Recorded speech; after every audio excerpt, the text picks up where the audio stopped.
বাংলাদেশ ইসলামী ফ্রন্টের দলীয় কার্যালয়ের জন্য একটি আলমারি ও ২৭টি চেয়ার প্রদান করেন সুন্নি মতাদর্শ ভিত্তিক ধর্মীয়, সামাজিক ও মানবিক সংগঠন রাঙ্গুনিয়া প্রবাসী কল্যাণ পরিষদ ওমান। সংগঠনের চেয়ারম্যান আলহাজ খলিলুর রহমান ও মহাসচিব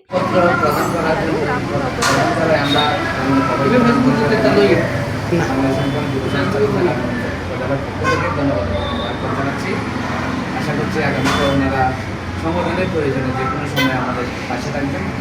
যারা এই কাজের অর্থ সহায়তা দিয়ে পাশে থেকেছেন তাদের সবার কাছে আমরা সবার জন্য দোয়া করছি। আল্লাহ যাতে তাদের প্রবাস জীবন সুখময় করেন এবং যে ব্যবসা বাণিজ্য এবং চাকরির মধ্যে সেখানে যদি উন্নতি দান করেন এবং সবাই তাদের সুস্থ থাকেন, এটাই দোয়া করছি। আগামীতে সুযোগে যে কোনো কাজে তারা আমাদের পাশে থাকবেন সে আশা ব্যক্ত করছি। আসসালামু